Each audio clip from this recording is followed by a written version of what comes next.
Hey, what's up? It's me, Jessica J, and I was just wondering if you've ever sat and thought to yourself, Jessica, when shouldn't I approach women? Well, if so, I'm glad you asked, because there's actually really awful times when you shouldn't approach women.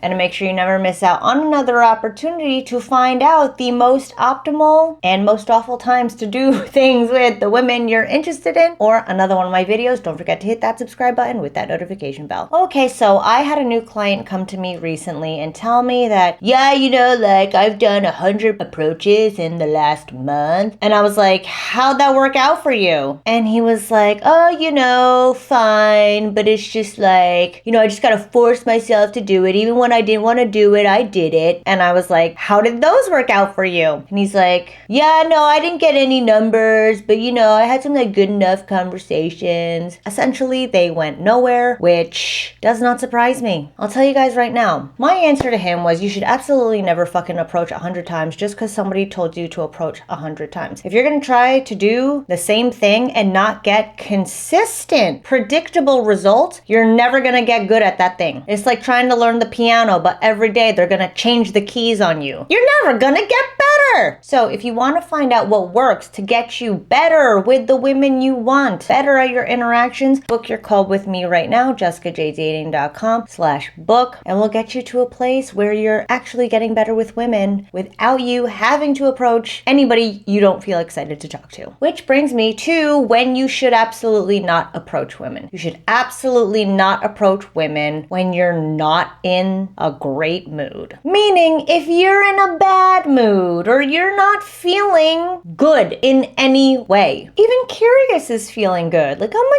God, let me see how this goes. That's fine too. Curious is good. If curious is the best you could do with let me see where this goes, that's good. But if you're like, oh God, okay, let me just force myself to do it. How do you think we're gonna feel? Given all I've been yapping on about these past few weeks is emotions are contagious. How do you think I'm gonna feel if you're sitting there feeling forced to fucking talk to me? Exactly. Because here's the thing, and I'm gonna talk about the brain again. Mood is simply your brain's readiness to experience certain emotions. Case in point, if you're in a bad mood, you're essentially going to prepare your brain to experience more bad things. It's kind of like on alert, which is why when we have something bad happen, it tends to snowball with more bad things from there, right? Or have you ever had it happen the other way when something good happened and now you're in a really good mood and good shit just keeps happening? That's your brain's readiness or preparing for more of that stuff to come, which is essentially your brain looking for that thing to come, if that makes sense. Going back to limbic resonance, if you haven't watched my previous 800 videos that I've done talking about limbic resonance since I discovered it, limbic resonance is your body's ability to adapt emotionally to the person with whom you're speaking. And we women, we follow your lead. How many times have you heard me say that? Even in the example, if you came up to me feeling forced as fuck, I'm gonna feel like, oh God, he feels like he's forcing this. But here's the thing, if you're in a bad mood, not only will you make us feel what you're feeling, you are now anticipating / preparing for me to give you more of those bad mood feelings. In a way, you're probably expecting it. Let's be honest, if you're in a bad mood and about to go talk to a woman, you're probably already sitting there thinking, oh, this never goes good. Fuck it, let's just go. And when you go and talk to her, and you're like, hey, how are you doing tonight? And she's like, I'm fine, thanks. You're like, oh God, what a shitty response. Instead of, if you're in a good mood, you're like, well, let me just see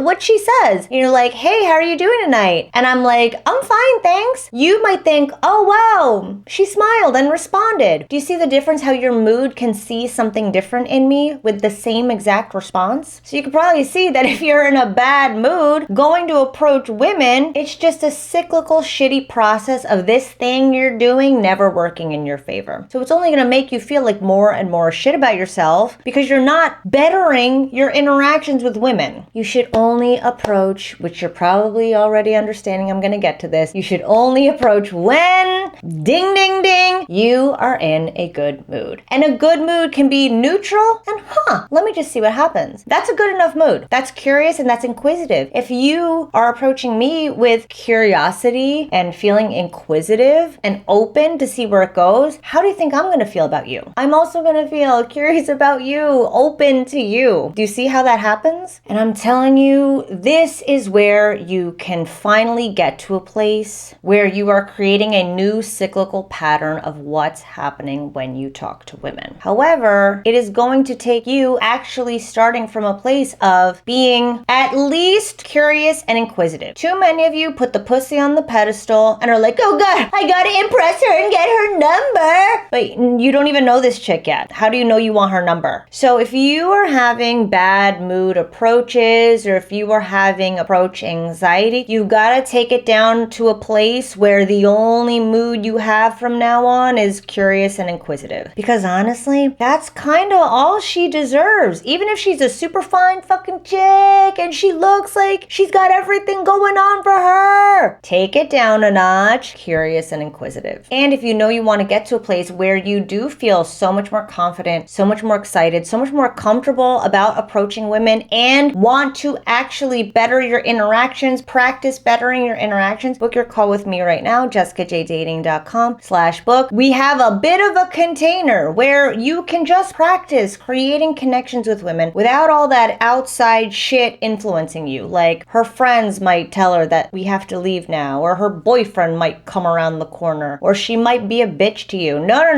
just you and a practice girl and your coach, me or one of my coaches, so that you can actually practice the stuff that I teach you to do on this channel. So if you know you want to get to a place where everything feels good and fun and comfortable and exciting and engaging and easy, book your call with me right now, jessicajdating.com/book, and let's make it happen. And please stop approaching when you're not in a good mood. And thank you for watching. I will see you next time.